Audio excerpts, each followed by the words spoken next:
care structure several times, but met with resistance. People just preferred to look out for each other. The nearest we got was that one person on the team would act as a hub, so that we had an overall picture of who was in need of support and prayer. Invariably, I have prepared and given the notices out towards the end of every service, which has given a sense of continuity. And the announcement of my appointment as minister was met with some surprise in Kendal, as many thought that I was already the minister. Since my appointment, I would have said that things haven't changed very much at all. I'm only required to take 20 services a year. But of course, although I've talked mainly about Sundays, being minister is far more than that. As I have let go of being carer to my husband, a role that was not very demanding back in 2016, to one that became full-time until he moved into residential care last June, my ministry has started to include far more pastoral work. And in these strange times, members and attenders are having lots more one-to-one telephone conversations and video calls with me, as well as experiencing online worship if they're able to access it. We found it's difficult to do things midweek, but I'm hoping that we can meet more often, perhaps developing heart and soul groups and offering things for people in the community who would not want to attend a Sunday service or aren't able to. So this model works for us, and I think it will continue to evolve as needs change and opportunities arise. It isn't set in stone. People have asked me, what did you decide, who does this? It just seems to work for us. It wouldn't work for others, but it's grown, and it's how we work. So I'm open to questions later. Thank you. Excellent. Thank you, Mandy. And yeah, really interesting to hear a sort of organic growth and that sense of a dynamic situation there in Kendal. If we could cross over to Gavin then at Norwich and hear really about the Octagon and what it undertakes in terms of its ministry. Well, good evening, everyone. I hope you're well. I appreciate that this is close to dinner time and some people are flagging, so I'll try and keep things as concise as possible. I should say that when I'm speaking, I appreciate, yes, I'm the current chairperson, but I actually haven't got a mandate as such from our community to speak about the community. So I'm going to speak about it from what I can see, or what I see as a member of the chapel. Okay. For those of you who don't know, the Octagon is in Norwich, which is a fairly liberal city, a very creative one. And we pull our members from across the city and across Norfolk, really. It composes of people who would identify as lifelong Unitarians, and people who have, got in touch through seeing the building, or have been in some way hooked by our social activism projects, or some of the great work that Cheryl does in terms of social media and the website, really. This, Simon, was a brilliant question in terms of ministry, and just before I go on, I just thought it really caused me to reflect on that actually within the Octagon we haven't actually defined what ministry is. So I'm really grateful that you've brought that to our attention, that we actually haven't had a discussion about what ministry is. We also haven't had a discussion about ministry in relation to what. Now, we have a mission statement, but we haven't actually made the link explicit between the ministry is carrying out the mission statement.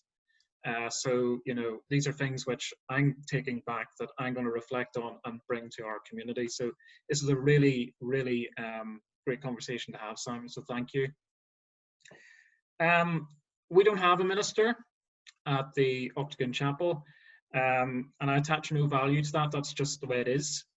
We don't have a minister at the moment, and every task that's carried out at the Octagon Chapel is carried out by volunteers. Managing the pulpit supply, weddings, bookings, social media, the lot is carried out by volunteers. I would say that we have a very supportive philosophy in terms of encouraging our members to really take on positions of leadership within the chapel and to really act on any ideas and initiatives they may have. Whenever we do that, it's not just off you go and get on with it. We do have certain expectations we have of people. We do expect that things still go through the appropriate channels, the committee, the elected representatives of the community, because we're mindful that whenever you carry out an initiative through the chapel, that you're not only representing the current membership, but you're representing those people who have served the Octagon for many, many years. But very much our attitude is, if you have a great idea at the chapel, our attitude more or less is, let's go for it and let's make it happen. And we've got a number of people who really love to support others in terms of making their dream or their idea a reality. And we're very lucky that we have that culture, that supportive culture within the chapel. But very much, if you've got an idea, go for it. But there's certain expectations we have, and you're running it. It's not, there's no idea that if someone comes forward and says, wouldn't it be great if, or this should be happening and that should be happening. Well, if this should be happening and that should be happening, well, then you need to take responsibility for it and you need to carry it out. Yes, people will come and they'll support you with it, but there's no good expecting somebody else to carry out something that you want to see happen in the chapel. If you want to see it, you have to make it happen, really. But again, with support. And I think that openness and that support of innovation and creativity, I think, has borne some pretty good fruit. I was just looking at our engagement group timetable for the present time, and I can see that we've got down there Heart to Heart, which is a UEA resource. We've also got Heart and Soul. We've got a discussion group, which has just been started by one of our members today. We've got another project which I've started in terms of the On Being Listening project. Obviously, Creedless, you heard from Tori, and we have a coffee and chat engagement group as well. And that comes about from us saying, absolutely, if you've got an idea, go for it. And with the community, as much as possible, we'll support you with it, as much as we can with the capacity we've got, but very much you're taking responsibility for it. So look at the long term, whether this is manageable and sustainable in the longer term. So that's where we are. We're very much about encouraging our members to come forward with their ideas and basically to make it happen. That's what it's about. It's very much about looking at that idea of ministry with a small m, and small m in terms of we are all responsible for ministry within our community. We're all responsible for it. And the small m bit also emphasizes the idea that it doesn't have to be huge actions either. It can be small acts that we all do together or according to our ability and the time we've got. And that's what ultimately is what church is about, really, those small acts of ministry that we're all participating in. Gavin, could you just touch on the fact, I know we've spoken in the past, that you look for 3 people to commit to an initiative. Yeah, so that was more through, yeah, so it's easier for us to set up these initiatives in terms of at the moment with like Creedless, or not Creedless, with like the On Being project and that sort of thing, because they're very small projects. But we have pre-coronavirus, we had a project that had set up which was called Midweek Meetups. And it was basically every month we had up to 5 different activities happening on the same day at the same time. So Wednesdays from 12 to 2. And people would run things like knitting groups, or craft groups, I should say. There was a games club that was set up. There was a discussion group that was started.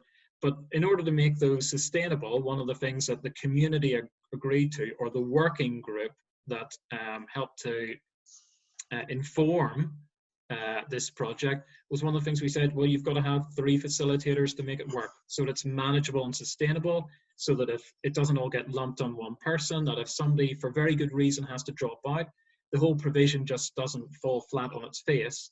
So manageability and making sure that everything is sustainable in the longer term is something that we would look for in terms of somebody looking to initiate a provision of some kind within the chapel.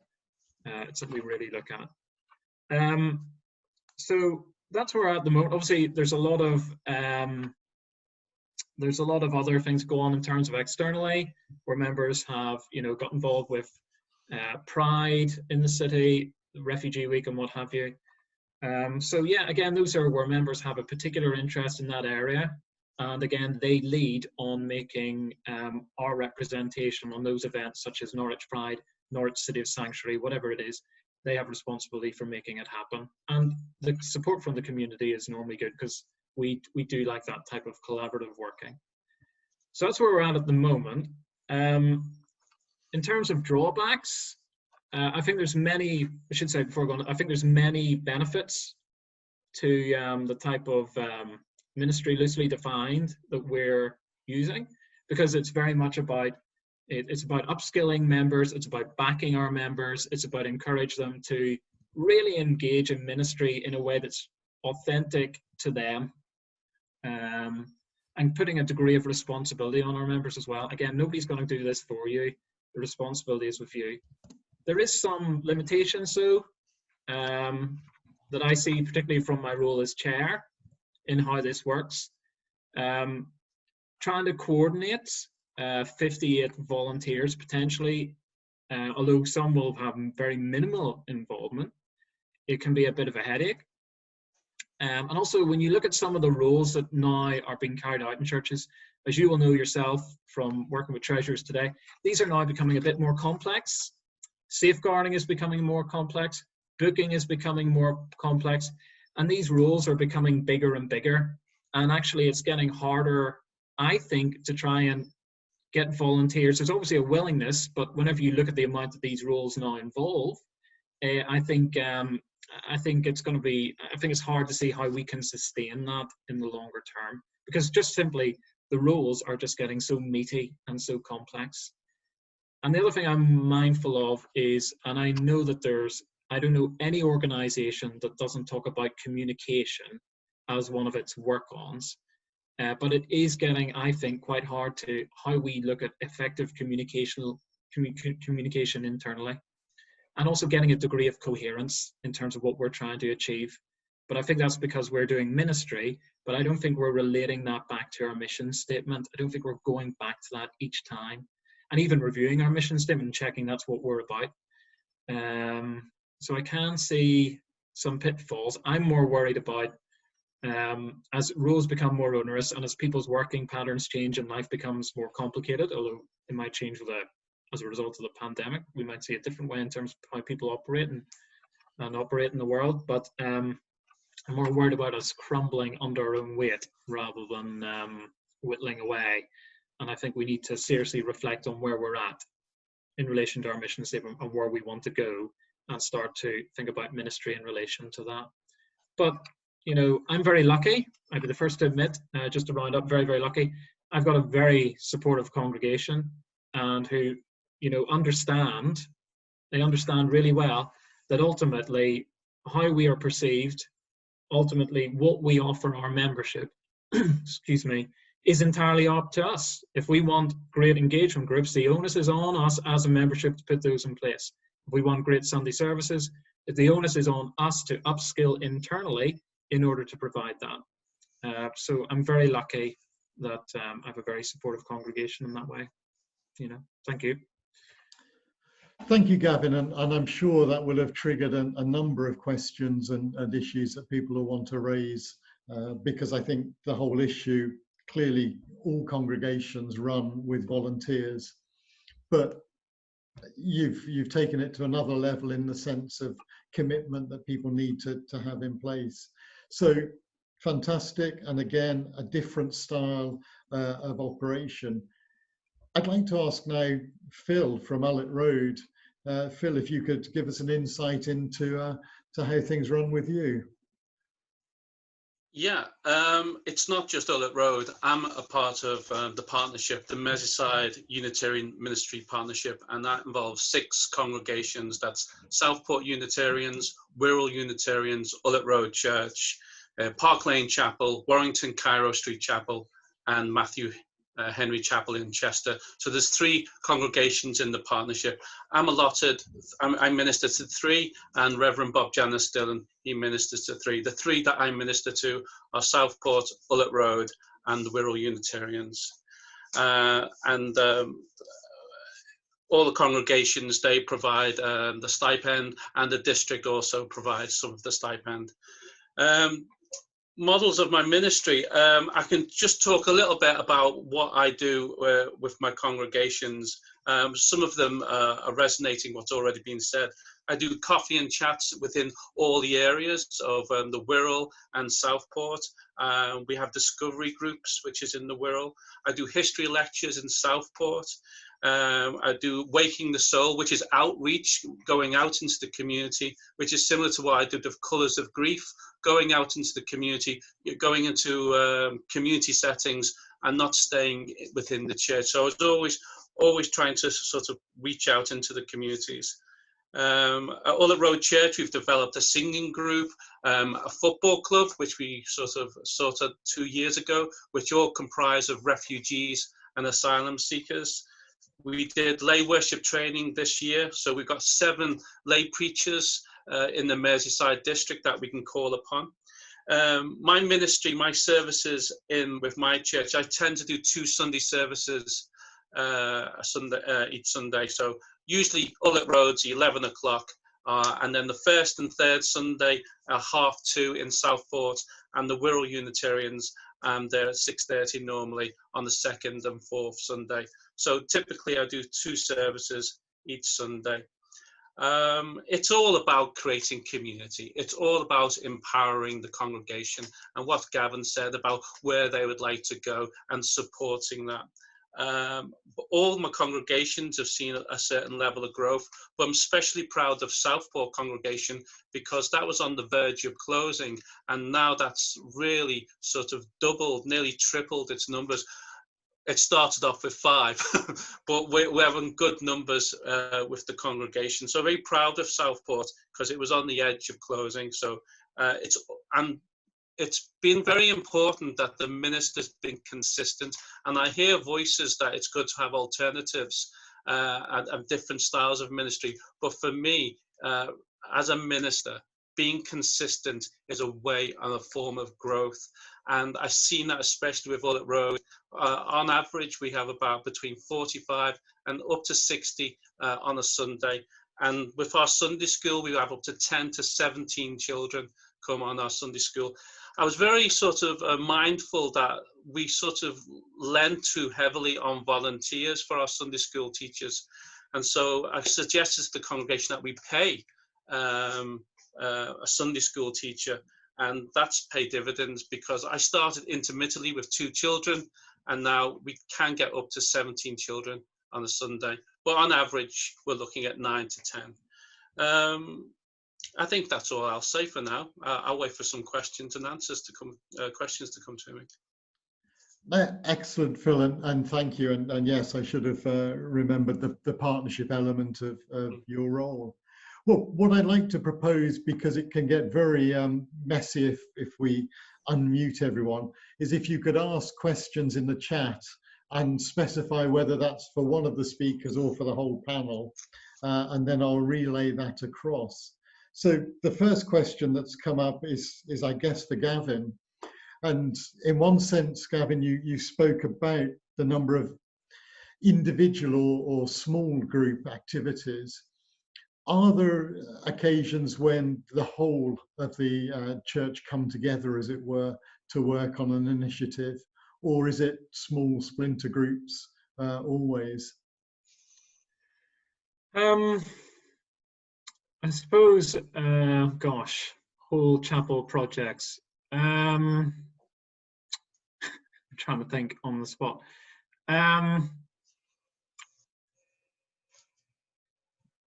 Not that I can think of. Normally, I mean, there are things that come together where we come together, like things like bring and share lunch and that sort of thing. Normally what will happen is, for example, if somebody feels particularly passionate about a particular issue, or they're fundraising, or they're getting involved with an organization, they will let the membership know about that, And there's a number of avenues for that to happen, maybe through the social media, email, newsletter, or like an announcement from the lectern and that sort of thing. And it's very much an encouragement for people who also share that interest to go forward and to support that individual. And that tends to work quite well. And I mean, even though, I mean, we're still relatively small. I mean, if you look at, I mean, Tori's just reflected the great get-together there that we talked about, but I'm thinking about internally where we all come together as one. You know, we do quite a lot where we work with the community, where we work together with the community on collaborative projects. So if I use that Great Together as an example, really, that was a collaborative project with, you know, the Rainbows who use our facilities. It was very much a collaboration with New Roots, Bridge Plus, and Norwich, and the rest of Norwich Integration Project, who support asylum seekers and refugees in the local community, and the local residents association. So I think we do a lot of networking in the community. I wonder, that's a great question about internally. I think we more or less encourage people to support members who are doing existing projects, if you know what I mean. Or if a member's got a project that they want to get up and running, they'll talk about it, and then people are welcome to go forward and support that individual. I'm not sure if that entirely answers your question, but no, thanks, Gavin. I could almost predict the next question. As soon as Phil dropped the G word of growth, it was going to be an invitation to start to explore that. So Phil, particularly with Southport and the tripling then of numbers, what's facilitated that? What's been the catalyst, you feel, for that element of growth? If I knew that ingredient, I'd tell everyone. All I can tell you is about what happened. It's been like it's like, you know, when you switch off a freezer, nothing happens. Then all of a sudden, when it defrosts, everything starts to break down, and that's what seems to have happened. So I never saw any change, and then all of a sudden, people started to come. But there was a radical change in that we used to meet every Sunday at 11 o'clock, which really conflicted with my time at Ullet Road. So I couldn't get to Southport as often as I could. And I wanted to change that, because even though they were getting variety of ministers, for me, it's about consistency. And it felt like a little club of their own, which probably resonates with a lot. But we should eventually, they decided, very much like the Wirral Unitarians, that they meet twice a month and at a different time that I can come to see them and minister to them. So all of a sudden I became a consistent figure. So I think that was one ingredient. A second one was the coffee and chat. The coffee and chat I used to do was I'd go meet in an art centre for once a month, and sometimes I'd advertise it, and well, I'd advertise an awful lot, and I would sit there on my own, no one would turn up, and then eventually 3 years later someone came, and now we have a sort of lovely little meeting where most of us all come and meet up for coffee and chat, and it's word, it's the power of the word, people telling friends, and they're starting to grow. We even now have a Sunday school teacher, and we didn't have children, and now we have up to 3 children come on a Sunday afternoon. So I'm really excited how it's growing. That's all I can tell you about my experience of Southport. There you go. No, thank you. A question which again I guess is across the board, but particularly at Gavin, the issue of volunteer stress or burnout. How do you make sure that the chapel and the congregation are mindful of that, and there aren't undue pressures?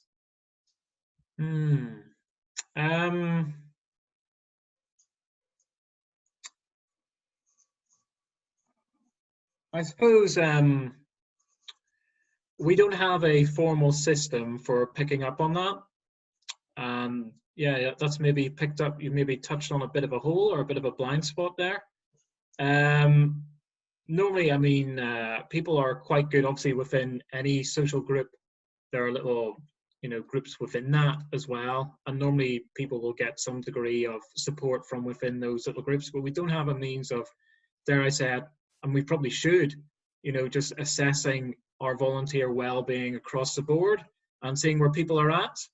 And that's maybe something we should look at.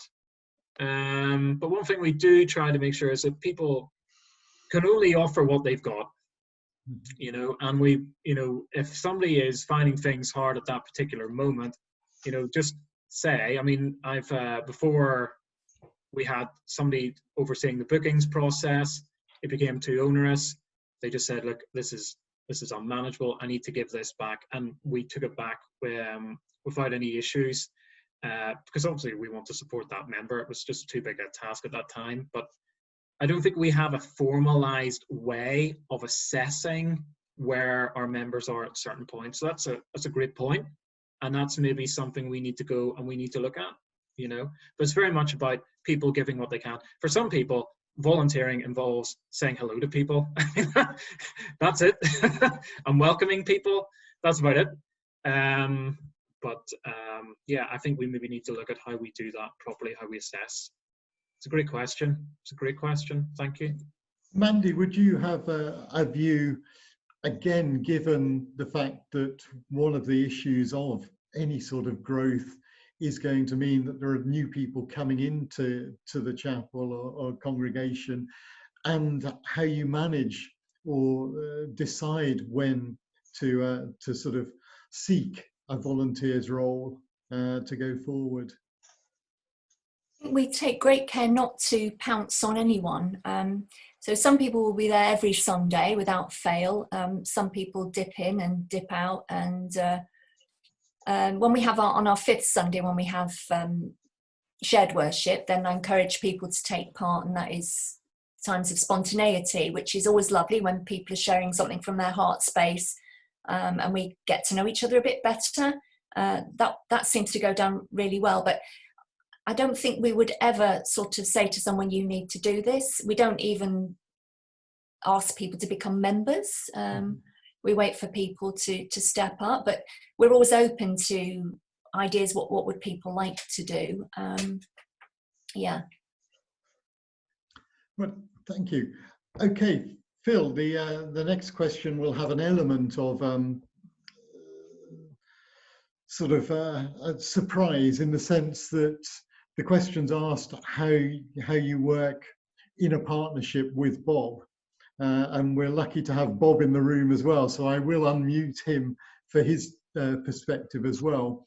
But I'm interested, because a number of congregations will no doubt look in the future at possible partnership working arrangements, how that actually works in real life. Yeah, working with Bob's terrible. It really is.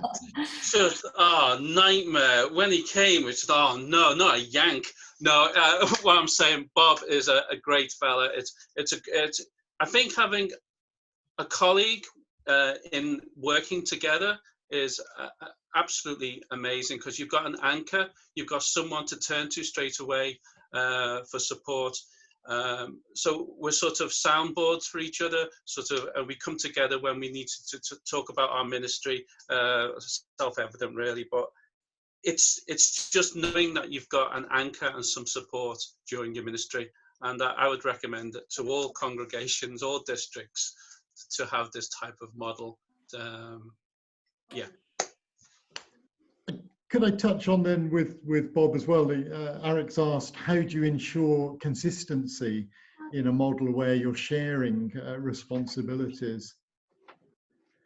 I mean, in practice, what we do is meet for a curry once a month, right, Phil? And we sort of, we each, as Phil said, I think the other, the congregations Phil served know who I am, the congregations I serve know who Phil are, but we kind of keep to our own parish, as it were. But I think a lot of the people in the congregations don't know how much we draw from each other, and how much creativity we draw from each other. Because when we do meet for a curry, I mostly just sit down and steal all his ideas, because they're usually really good.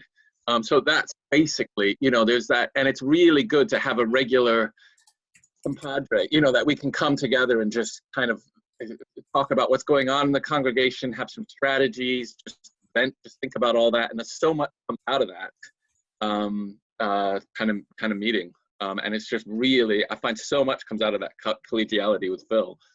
It's really a cornerstone to the ministry. Excellent. Next question then for Mandy. You mentioned that you're a part-time role. So how, and I'm very conscious that part-time within the movement is rarely truly part-time, but how do you ensure that you contain a focus on need rather than demand?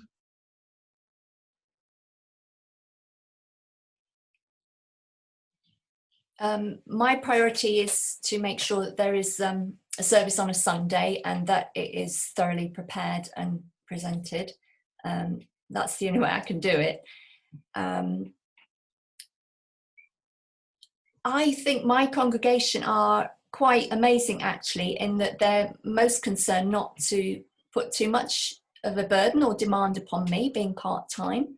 They're always saying look after yourself, which I think is great. Yeah, part-time. I did a lot of stuff as a volunteer. Actually, being a volunteer felt different because I could do as much or as little as I wanted. In the first month of being a minister, I was very concerned to account for every minute of my time and to make sure I was doing 20 hours a week and all the rest of it. And I think I've become a bit more relaxed now, and realising that I am a minister all the time, even though I might not be doing things all the time. It's not something you take on and off. It's being part of a member of the chapel. I'd like actually to, if I don't know how much time we've got, is to talk about this issue about theology that Daniel asked about. Can I speak on that now? Yes, please do. Okay.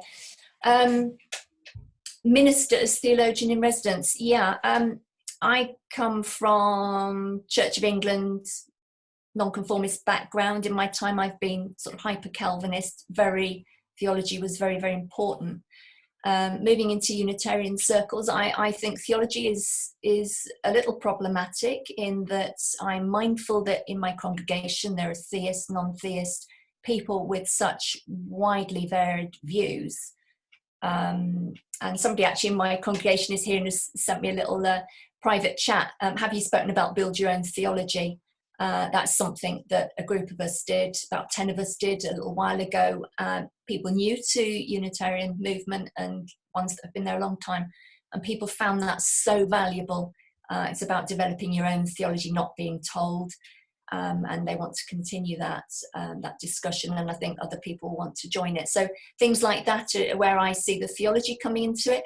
I think often there's so much going on in our heads and not enough going on in our hearts. So I think the services that have been particularly meaningful for people are the ones you can feel the atmosphere is different. And we've had Sufi worship, we've done all sorts of things that have been very powerful. And it's not really so much about the theology as being together. And I think a lot of people that come to Kendal are of the spiritual, not religious type. So yeah, theology. I should get some formal training on that, but one day. Thank you. Phil, would you like to chip in on that question as well? No, my head was somewhere else then, sorry, no.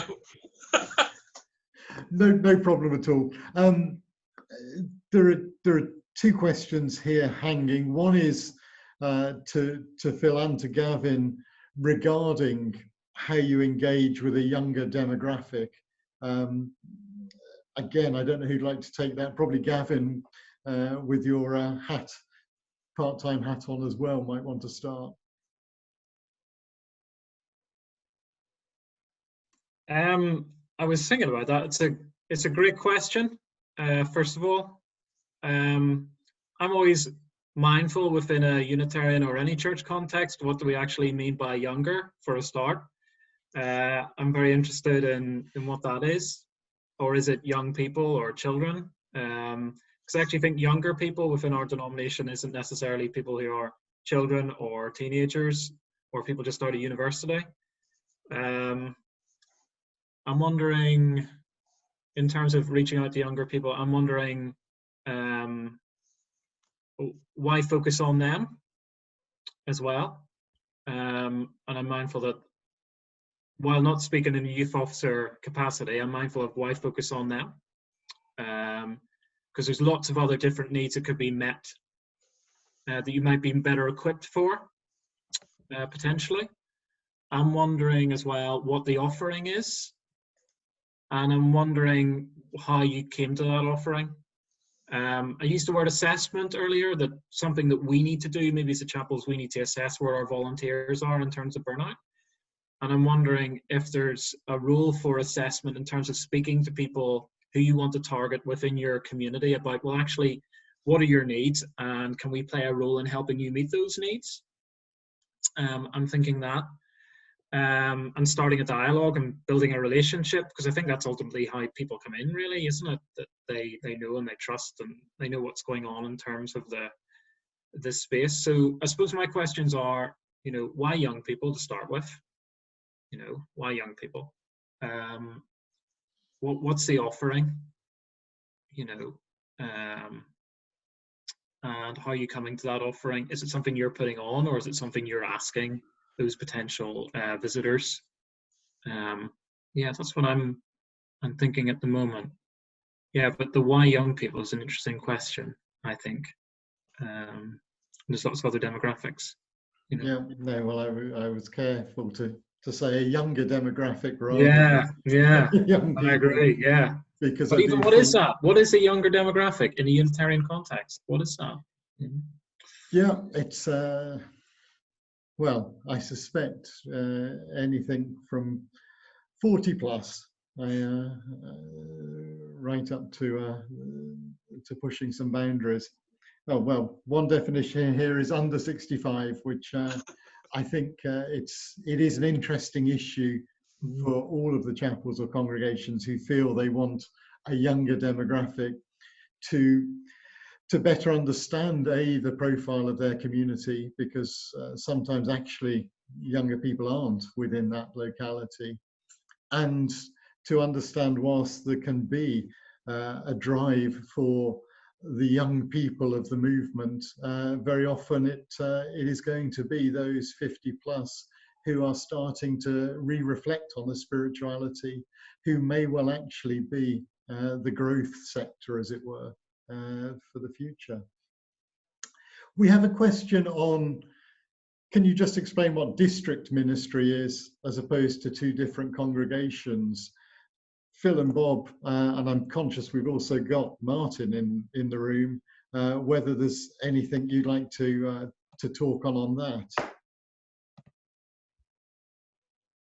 I mean, I think it's basically multiple congregations sharing the leadership of one or more ministers. Does that make? I know there's different models in the country, so there are different ways of doing it. But at Merseyside, it's, you know, as we said, the two of us each predominantly serve 3 of the 6 congregations in the partnership, but that can always change, and there's a sharing of resources. So it's a way to look at things. Each congregation is still very much its own thing and has its own character. But there's also a district understanding. We do have a district service. And so there is kind of a sense of, you know, that we're in this together, and the inter-congregational cooperation, which I'm sure happens in lots of different ways at all of your congregations. But there's that, as well as each congregation being its own thing.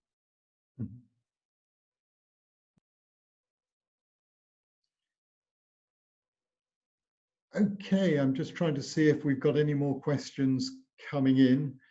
Tom, I take the point very much about, yeah, definitions of younger, and as I say, I think it is a whole spectrum.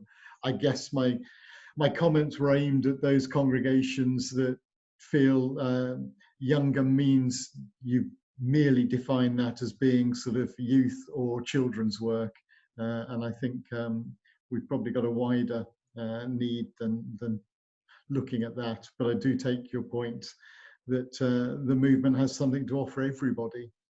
It's about how we best communicate that.